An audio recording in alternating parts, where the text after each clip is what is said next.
شب قدر کے بارے میں برسوں سے آپ اور ہم سنتے آئے ہیں کہ یہ وہ مبارک شب ہے کہ اس شب میں رب تبارک و تعالیٰ نے قرآن پاک کو نازل فرمایا اور اس ایک رات کی عبادت کو 1000 مہینوں سے زیادہ افضل قرار دیا۔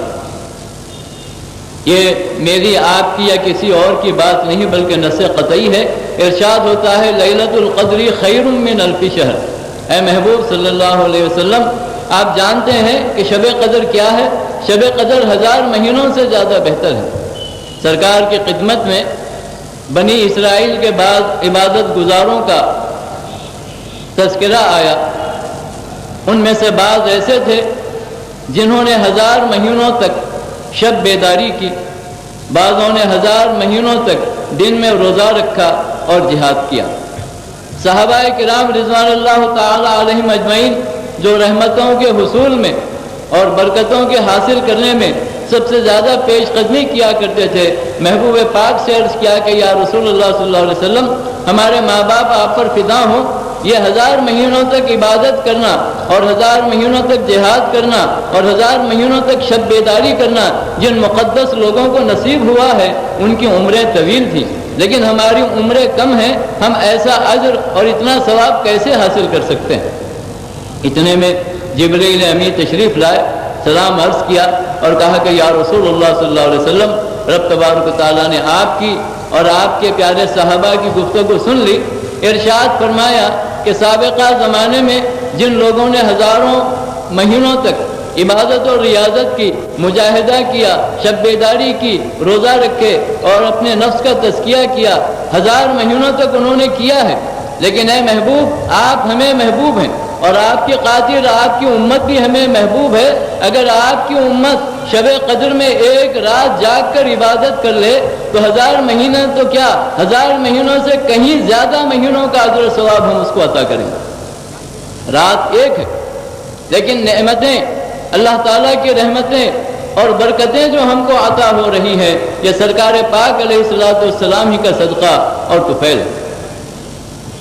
مجھ کو جو بھی ملتا ہے میں تو یہ سمجھتا ہوں آپ کا تصدق ہے، آپ کا اتارا ہے۔ کل مخلوق کو حضور پاک علیہ الصلوۃ والسلام کا صدقہ اور اتارا دیا جا رہا ہے، لیکن اہل ایمان خاص طور پر اس نعمت غیر مترقبہ کے حقدار ہیں اور ان کو اللہ تعالیٰ نے اپنے محبوب سے ایسا منسوب فرمایا کہ اپنے محبوب کی خاطر ان کے لیے بے انتہا سہولتیں اور بے انتہا رحمتیں اور برکتیں مقرر فرمائی اور ان کی معمولی عبادتوں پر زیادہ اجر و ثواب کا وعدہ فرمایا۔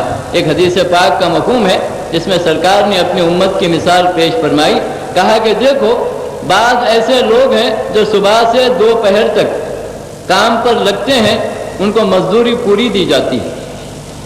بعض ایسے ہیں جو دوپہر سے عصر تک کام کرتے ہیں، ان کو بھی اجر پورا دیا جاتا ہے، لیکن بعض ایسے ہیں جو صرف عصر اور مغرب کے درمیان کام پر لگتے ہیں، ان کو اجر 2 گنا زیادہ دیا جاتا ہے۔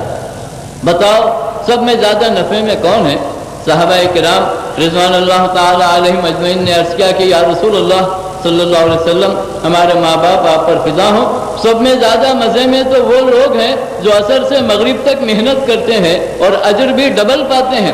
کہا کہ میری امت کی یہی مثال ہے کہ ان کی عبادتیں کم ہوں گی اور ان کی محنت کم ہوگی، لیکن اللہ تعالیٰ ان کو بے انتہا اجر و ثواب عطا فرمائے گا اور زیادہ محنت کرنے والوں سے بھی زیادہ ان کو ثواب دیا جائے گا۔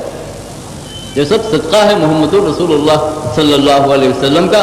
خود رمضان المبارک جیسا عظیم المرتبت مہینہ یہ بھی ہم کو حضور کے طفیل میں عطا ہوا، جیسا کہ ارشاد ہوتا ہے، سرکار فرماتے ہیں کہ سابقہ امتوں پر بھی روزے فرض تھے اور میری امت پر بھی روزے مولا نے فرض کیے ہیں، ان کے روزوں کی نوعیت الگ تھی اور میری امت پر جو روزے فرض کیے گئے ہیں ان کی نوعیت کچھ اور ہے۔ ان کا حاصل یہی ہے کہ تزکیہ ہو اور احتساب نفس آدمی کر لے، لیکن سن لو کہ میری امت کے روزہ داروں کو 5 ایسی نعمتیں اور خصوصیتیں عطا کی گئی ہیں جو سابقہ کسی بھی نبی کی امت کے روزہ داروں کو نہیں دی گئی۔ فرمایا کہ سب سے پہلی نعمت اور خصوصیت یہ ہے کہ جب رمضان المبارک کی پہلی شب آتی ہے تو رب تبارک و تعالیٰ تمام سرکش شیاطین کو قید کر دیتے ہیں جو عبادت میں خلل اندازی کرتے ہیں۔ اور دوسری خصوصیت یہ ہے کہ روزہ داروں کے لیے سمندر کی مچھلیاں اور حشرات الارض دعائیں مغفرت کرتے رہتے ہیں۔ فرمایا تیسری خصوصیت میری امت کے روزہ داروں کو یہ عطا کی گئی ہے کہ ان کے نیکیوں کے اجر کو بڑھا دیا جاتا ہے، نوافل کو فرائض کے برابر کر دیا جاتا ہے اور فرائض کا درجہ 70 گنا زیادہ بڑھا دیا جاتا ہے۔ فرمایا چوتھی خصوصیت یہ ہے کہ روزہ داروں کے منہ سے جو بو آتی ہے وہ اللہ تعالیٰ کے نزدیک مشک و عنبر سے زیادہ قابل قدر ہے۔ اور پانچویں خصوصیت یہ ہے کہ جب رمضان المبارک کی اخیر شب آتی ہے تو اللہ تعالیٰ میری امت کے تمام روزہ داروں کی مغفرت فرما دیتے ہیں۔ پھر اسی مبارک مہینے کے اخیر عشرے میں شب قدر ہے۔ اس کے تعلق سے احادیث میں آیا ہے، سرکار نے ارشاد فرمایا کہ شب قدر کو تم تلاش کرو رمضان المبارک کے اخیر عشرے کی تاخراتوں میں، اور فرمایا کہ جس کو اس ایک رات کی عبادت نصیب ہو گئی تو سمجھو کہ رب تبارک و تعالیٰ نے اس کے اگلے اور پچھلے تمام گناہوں کو معاف کر دیا۔ وہ رحمتیں فرمانے والا اور اپنے بندوں پر 70 ماہوں سے زیادہ مہربان ہے۔ ہماری توبہ پر، ہمارے استغفار پر، ہمارے اس کے بارگاہ میں رجوع ہونے پر اگر وہ ہمارے تمام گناہوں کو معاف کر دے تو اس کی شان کریمی سے کچھ بعید نہیں۔ حدیث پاک میں یہاں تک آیا ہے التائب من الذنب کمن لا ذنب لہ، گناہوں سے سچے دل کے ساتھ توبہ کرنے والا ایسا ہے جیسا کہ اس نے گناہ کیا ہی نہیں۔ اور ایک حدیث کا مفہوم ہے جس میں ارشاد وارد ہوا ہے کہ اپنے گناہوں سے توبہ کرنے والا ایسا پاک و صاف ہو جاتا ہے جیسا کہ ابھی وہ اپنی ماں کے پیٹ سے پیدا ہوا ہے۔ تو یہ برکت والی رات اور اس کی برکتیں ہم صحیح العقیدہ اہل سنت والجماعت ہی کے لیے ہیں، کیونکہ اللہ تعالیٰ کی ساری رحمتیں اور نبی پاک علیہ الصلوۃ والسلام کی ساری شفقتیں صرف انہی لوگوں سے وابستہ ہیں جو صحیح العقیدہ سنی مسلمان ہیں۔ جیسا کہ حدیث افتراق امت بارہا آپ نے سنی، سرکار فرماتے ہیں کہ میری امت کے 73 فرقے ہو جائیں گے، جن میں سے 72 فرقے ناری ہوں گے، ایک فرقہ ناجی ہوگا، ایک ہی فرقہ نجات پانے والا ہوگا۔ صحابہ کرام نے عرض کیا کہ یا رسول اللہ صلی اللہ علیہ وسلم اس نجات پانے والے گروہ کی کوئی علامت یا نشانی بیان فرما دیجئے۔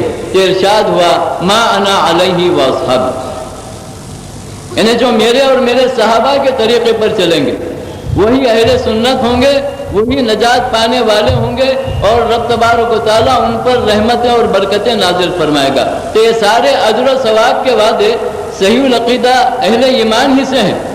اگر کوئی بدعقیدہ آدمی محنت کرے، جستجو کرے تو اس کو کچھ نہیں ملے گا، کیونکہ جو جگہ ایمان کی ہے اسی مقام پر ایمان نے اگر اپنا ظہور نہ کیا ہو اور ایمان پیدا نہ ہوا ہو تو اعمال کیا اس کو نفع پہنچا سکتے ہیں۔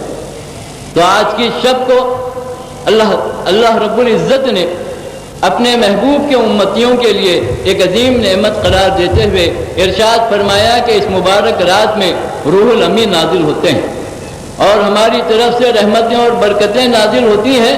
جو لوگ ہماری بارگاہ میں رجوع ہوتے ہیں تو ان کو ہم ان کی تمام ضرورتوں کو پورا کرتے ہوئے اپنی بے انتہا رحمتوں اور برکتوں سے بھی مالا مال کرتے ہیں۔ لیکن شرط یہی ہے کہ اس شب قدر میں جب کہ قرآن نازل ہوا تو صاحب قرآن سے بھی ہمارا ربط و تعلق ضروری ہو۔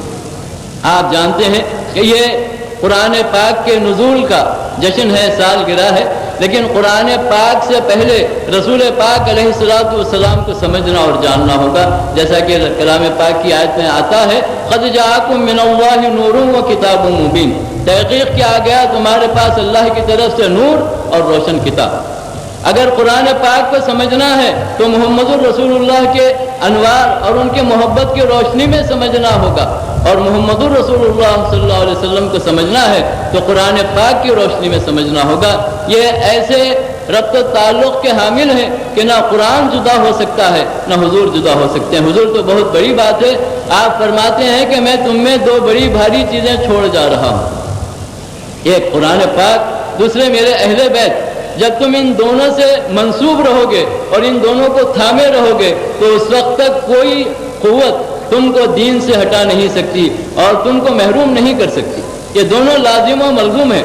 اسی جانب اشارہ کرتے ہوئے حضرت جامی علیہ الرحمٰن نے غالباً کہا آیات قرآن ابرویت تفسیر قرآن گیسویت اے رویت و قرآن ما ایمات ہوئی ایمات ہوئی۔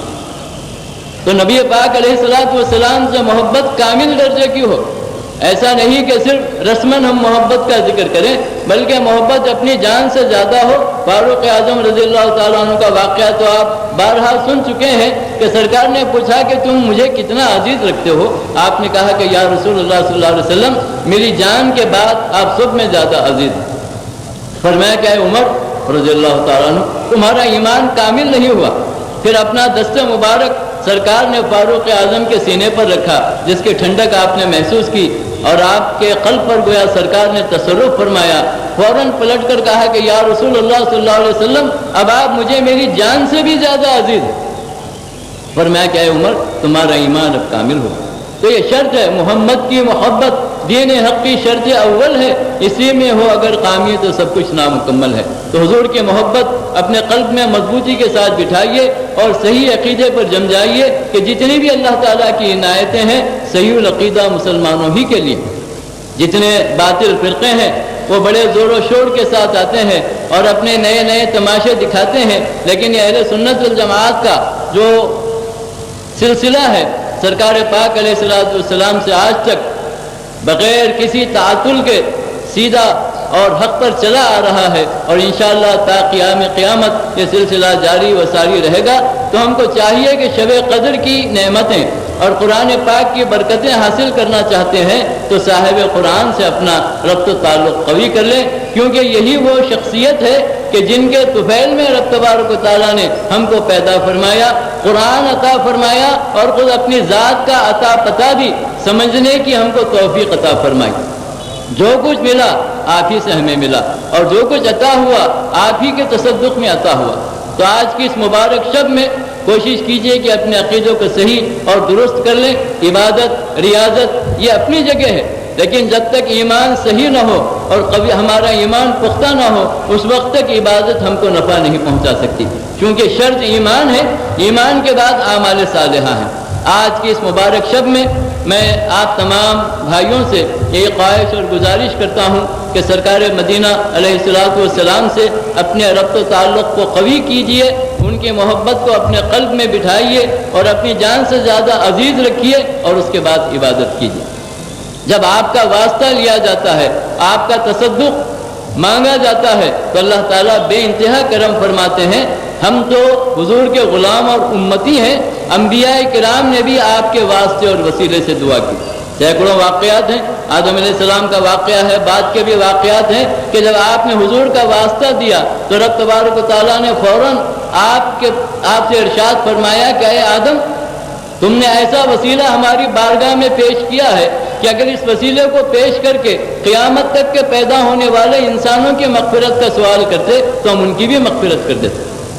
میری بخشش تو کیا دنیا کی بخشش کے لیے بس ہے، تمہاری چشم رحمت کا اشارہ یا رسول اللہ صلی اللہ علیہ وسلم۔ تو انبیاء کرام نے بھی اپنے بعد والوں کو یہ وصیت کی، نصیحت کی۔ حضرت آدم علیہ نبینا علیہ السلام نے اپنے صاحبزادے کو نصیحت کی کہ بیٹا جب کبھی تم مصیبتوں اور پریشانیوں میں گھر جاؤ تو اپنے مولا کو پکارو، لیکن اپنے باپ کے تجربے کو پیش نظر رکھو کہ میری دعائیں محمد الرسول اللہ کے وسیلے سے قبول ہوئی ہیں، تم بھی ان کا واسطہ اور وسیلہ دے کر دعا کرنا۔ حضرت کامل نے کیا خوب کہا، انبیاء تک نے لیا ہے کام ان کے نام سے، انبیاء تک نے لیا ہے کام ان کے نام سے، کس کے سر احسان نہیں کامل میرے سرکار کا صلی اللہ علیہ وسلم۔ تو آج کی اس مبارک شب میں جو 1000 مہینوں سے زیادہ بہتر ہے، ہم کو چاہیے کہ اپنے مولا کو منانے میں اور اس کو راضی کرنے میں لگے رہیں، اس کے محبوب سے اپنے تعلق کو درست کر لیں، اور پھر اس کے ساتھ ساتھ اس مبارک شب کے بارے میں ام المومنین سیدہ عائشہ صدیقہ رضی اللہ تعالی عنہ نے معروضہ کیا، فرمایا کہ یا رسول اللہ صلی اللہ علیہ وسلم اگر میں شب قدر کو پاؤں تو کیا پڑھوں؟ سرکار نے ارشاد فرمایا اللہم انک عفو تحب العفو فاعف عنی، اللہم انک عفو کریم تحب العفو فاعف عنی۔ یہ دعا شب قدر سے متعلق ہے، کثرت سے اس کا ورد کریں، درود پاک کثرت سے پڑھیں، کلمہ طیب پڑھیں، اور اس کے علاوہ ہم اپنی چھوٹی ہوئی نمازوں کو بھی ادا کرنے کی کوشش کریں، اس پر بھی بہت زیادہ اجر مرتب ہوتا ہے۔ اگر سابقہ کسی کی نمازیں چھوٹی ہوئی ہیں، قضائے عمری وہ ادا کریں اور اس کی وجہ سے ان کو نفل ادا کرنے کا موقع نہ ملے تو رب تبارک و تعالیٰ اپنے کرم سے نفل ادا کرنے کا بھی ان کو ثواب عطا فرماتے ہیں۔ یہ اپنے مولا کی رحمت کو آواز دینے کی اور اس کے در رحمت پر بیٹھ جانے کی رات ہے۔ آپ جو مانگیں گے وہ آپ کو عطا ہوگا، جو طلب کریں گے وہ ملے گا، لیکن شرط یہی ہے کہ واسطے کو پیش نظر رکھیں، جیسا کہ شکیل نے کہا، کون سی دعا ہے وہ جو اثر نہیں رکھتی؟ کون سی دعا ہے وہ جو اثر نہیں رکھتی؟ ہاں مگر یہ لازم ہے مانگیے قرینے سے۔ قرینہ کیا ہے؟ تو سرکار پاک نے دعا کا طریقہ بتایا کہ تم اپنی دعا سے پہلے اور دعا کے بعد مجھ پر درود پڑھا کرو، کیونکہ جو دعا بغیر درود کے کی جاتی ہے وہ زمین اور آسمان کے درمیان معلق رہتی ہے، اور مولا تعالیٰ درود کو ہر حال میں قبول فرماتے ہیں۔ ان کی شان کریمی سے یہ بات بعید ہے کہ اول اور آخر کے درود کو تو قبول فرما لیں اور درمیان کی دعا کو چھوڑ دیں، اسی لیے اپنی دعاؤں سے پہلے اور دعاؤں کے بعد درود کا اہتمام کرو۔ پھر یقین کے ساتھ مانگو، ہمارا خالق و مالک ہم کو سب کچھ عطا کر سکتا ہے، اس کے دربار میں، اس کے بارگاہ میں کسی قسم کی کمی نہیں، لیکن شرائط ہیں، ان شرائط کے تحت اس سے آپ طلب کیجئے، آپ کو سب کچھ ملے گا۔ علامہ انور صابری کہتے ہیں، ہے تیرا واسطہ تاثیر دعا کا ضامن، ہے تیرا واسطہ تاثیر دعا کا ضامن، ہاتھ جنبش ہی میں رہتے ہیں کہ بھر جاتے ہیں۔ تو سرکار سے اپنی وابستگی کو قوی تر کیجئے، یہی ایک چیز ہے جو ہمارے کام آنے والی ہے۔ علامہ فصاحت جنگ جلیل نے تو کھول کر کہہ دیا، صرف حب نبوی حشر میں کام آئی جلیل، صرف حب نبوی حشر میں کام آئی جلیل، طاعتیں آئی نہ زہد آیا نہ تقوی آیا۔ جو کچھ ہے آپ کی محبت کام آنے والی ہے اور آپ کا تعلق ہی کام آنے والا ہے، اس کے بغیر کوئی دوسری چیز کام نہیں آ سکتی۔ تو کوشش کیجئے کہ آپ کا جو محبت کا اعتبار ہے ہمارے قلب میں بالکل مضبوطی کے ساتھ بیٹھ جائے اور ایسی ویسی ہواؤں سے ہمارا شجر ایمان ہلنے نہ پائے، بلکہ جتنی دیں اسی لیے اپنی دعاؤں سے پیش کرتے ہیں اتنا ہمارے ایمان میں پختگی اور نکھار پیدا ہونا چاہیے۔ اور سب سے بڑی بات تو یہ ہے کہ کلمہ طیبہ کے 2 جز ہیں اور دونوں جزوں پر ایمان رکھنا اور دونوں کے ساتھ تعلق رکھنا اور اپنے قلب میں بسائے رکھنا انتہائی ضروری اور اہم ہے۔ پھر سرکار پاک کی بارگاہ تو ایسی ہے کہ یہاں جس کا دل مستر جھک گیا، جبین نیاز جھک گئی، تو سمجھیے کہ وہ بڑے مقدر والا ہے۔ ہمارے برادر مکرم یہاں تشریف فرما ہے، غالباً ان کا ایک شعر ہے، نہ اٹھا جھکا کے سر کو، نہ اٹھا جھکا کے سر کو کہ یہ در در نبی ہے، اسی نقش پا پہ مٹ جا کہ یہی بات کام کی ہے۔ آگے کہتے ہیں، کوئی لا الہ کہہ کر نہیں بن سکے گا مومن، کوئی لا الہ کہہ کر نہیں بن سکے گا مومن کہ خدا کے بعد آقا تیرا ذکر لازمی ہے۔ تو ان دونوں نعمتوں سے ہم مالا مال ہوں تو پھر شب قدر کی بھی ہمارے لیے برکتیں ہیں، قرآن پاک کی بھی عظمتیں ہیں، مغفرت ہے، بخشش ہے اور اللہ تعالیٰ کی بے انتہا عطائیں ہیں۔ اگر ان سے ہم ٹوٹے، ان سے ہم چھوٹے اور ربط و تعلق میں کوئی کمی ہمارے واقع ہو گئی تو سمجھیے کہ یہ سارے وعدے تو ہیں لیکن ہم استفادہ نہیں کر سکتے۔ شب قدر کے بارے میں ایک اور روایت یہ بھی آئی ہے کہ سرکار پاک نے ارشاد فرمایا کہ اس کا تعین بھلا دیا گیا۔ ایسی رات جو 1000 مہینوں سے زیادہ بہتر ہے، بعض صحابہ نے فرمایا کہ اگر اس کا تعین ہو جاتا تو ہم یقین کے ساتھ ایک ہی شب میں عبادت کر لیتے، تو حضور نے فرمایا کہ اس میں بھی حکمت ہے۔ اگر شب قدر کا تعین ہو جاتا اور کوئی آدمی شومی قسمت سے گناہ کر بیٹھتا تو 1000 مہینوں کے گناہوں کا اس پر وبال پڑتا۔ تو شب قدر کا چھپانا بھی اس امت کے لیے رحمت ہے، اور پھر ان 5 راتوں میں جاگ کر اس کو تلاش کرنے کی جو تاکید فرمائی گئی یہ بھی ہمارے لیے رحمت ہے۔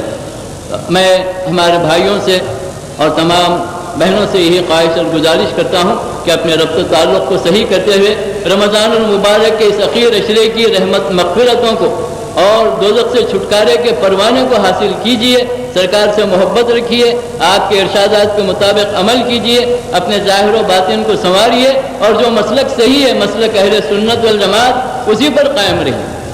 اس سے ہٹ کے جتنے مذاہب ہیں سب باطل ہیں، اور ہر کہنے والا اپنے آپ کو حق پر کہتا ہے، لیکن حق کی دلیل جو دی گئی ہے کلام ربانی میں اور خود سورہ فاتحہ میں ہے کہ مولا تعالیٰ نے اہل ایمان کو دعا کرنے کا سلیقہ اور طریقہ بتایا کہ ہر نماز کی ہر رکعت میں تم سورہ فاتحہ پڑھو اور مجھ سے دعا کرو اہدنا الصراط المستقیم۔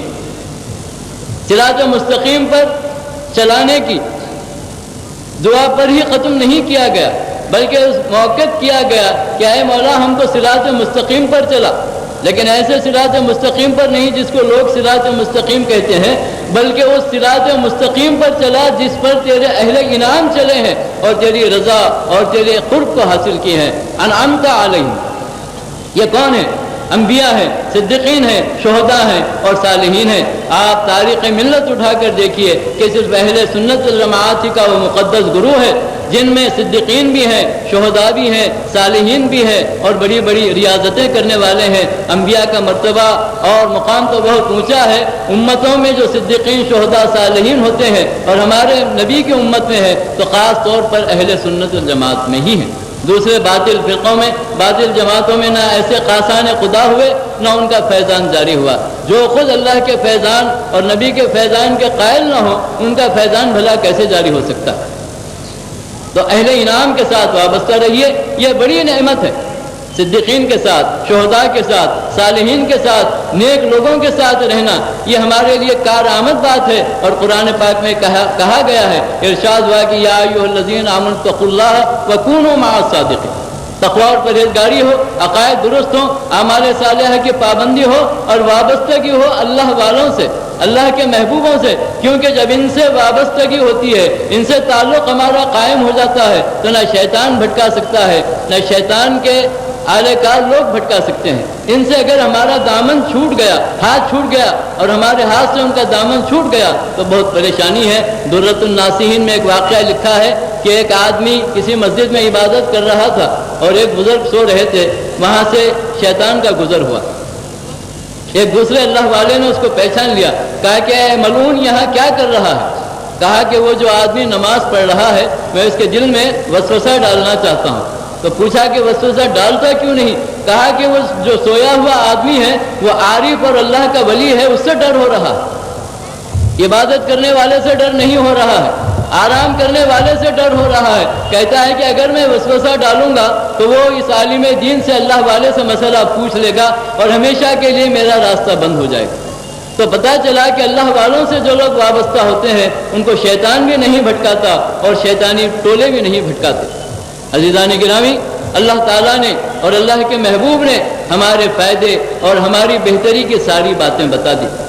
صحابہ کرام رضوان اللہ تعالیٰ علیہم اجمعین اور تابعین کرام، تبع تابعین، اولیاء ملت، امامین نے ساری باتوں کو وضاحت کے ساتھ ہمارے سامنے رکھ دیا۔ ہمارا دین دین روشن ہے، بالکل کامل دین ہے، سچا دین ہے، دین حنیف ہے، اسی کے اوپر قائم رہیے، اسی کے لیے اپنا تن من دھن سب کچھ نثار کرنے کا جذبہ رکھیے، کیونکہ وہ آدمی جو اپنے مسلک کی حفاظت کے لیے اور اپنے مذہب کی حفاظت کے لیے محنت، کوشش، جستجو کرتا ہے، اللہ تعالیٰ اس کی کوششوں کو قبول فرماتے ہوئے مجاہدین میں اس کا شمار فرماتے ہیں۔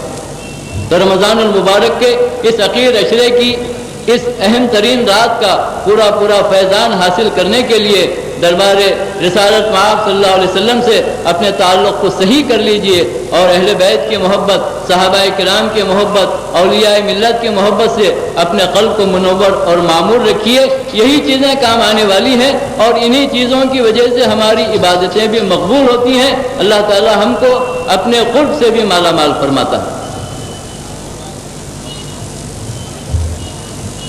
اور دوسری بات جو خاص طور پر عرض کرنے کی ہے وہ یہ ہے کہ جو آدمی جتنا زیادہ رسول پاک علیہ السلام سے قریب ہوتا جائے گا اور آپ کو اپنے قلب میں بٹھاتا جائے گا وہ اتنا رب تبارک و تعالیٰ کے قریب ہوتا جائے گا، کیونکہ حضور کی رضا پر اللہ نے اپنی رضا کو موقوف رکھا۔ حضور کی محبت پر اپنی محبت کو موقوف رکھا اور حضور کے قرب کو اپنے قرب کی شرط قرار دیا.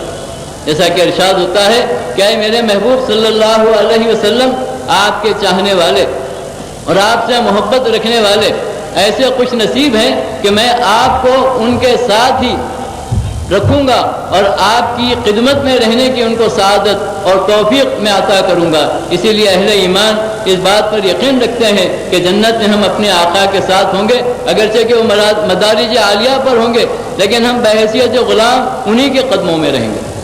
اس بات کی طرف ہماری توجہ ہونی چاہیے کہ سرکار سے محبت ہو، چونکہ آپ ہمارے لیے سب کچھ ہیں، اور آپ سے جتنی محبت ہماری قوی ہوگی اتنا اللہ تعالیٰ سے محبت قوی ہوگی اور اللہ تعالیٰ ہمارے قریب ہوں گے. میں رب تبارک و تعالیٰ سے دعا کرتا ہوں کہ مولا اپنے فضل و کرم سے رمضان المبارک کی رحمتوں اور برکتوں سے ہم کو مالا مال فرما. پہلا عشرہ تو گزر چکا، اس کی رحمتیں، دوسرے عشرے کی مغفرتیں، اور اس تیسرے عشرے میں اے مولا آپ کا ارشاد ہے کہ اپنے محبوب کے صدقے میں تمام روزہ داروں کو دوزخ سے چھٹکارا نصیب فرماتے ہیں. مولا ہمارا شمار ان خوش نصیبوں میں فرمائیے جو آپ کے محبوب کے صدقے میں جنت حاصل کرنے والے اور دوزخ سے چھٹکارا پانے والے ہیں. مولا شب قدر کی رحمتوں اور برکتوں سے ہم کو پورا حصہ نصیب فرما اور اس مبارک شب کی عبادتوں اور ریاضتوں کو قبول فرما کر تمام اہل ایمان پر اپنی رحمت نازل فرما. مولا ہم میں جو بیمار ہیں انہیں شفائے کاملہ عطا فرما، جو مقروض ہیں ان کو بار قرض سے سبکدوش فرما، جو بے اولاد ہیں ان کی گود اولاد سے بھر دے، جو بے راہ رو ہیں ان کے لیے ہدایت کی راہیں کھول دے. مولا رحمتیں اور برکتیں نازل فرما، اور سب سے بڑی نعمت اپنے محبوب پاک علیہ الصلوۃ والسلام کے دیدار سے ہم سب کو مشرف فرما. اے جنت تجھ میں حور و قصور رہتے ہیں، میں نے مانا ضرور رہتے ہیں، لیکن اے جنتا طواف کر میرا، کیونکہ میرے دل میں حضور رہتے ہیں. ان اللہ وملائکتہ یصلون علی النبی یا ایھا الذین آمنوا صلوا علیہ وسلموا تسلیما. اللهم صل على سيدنا مولانا محمد وعلى ال سيدنا مولانا محمد افضل صلواتك وعدد معلوماتك وبارك وسلم. سبحان ربك رب العزة عما يصفون وسلام على المرسلين والحمد لله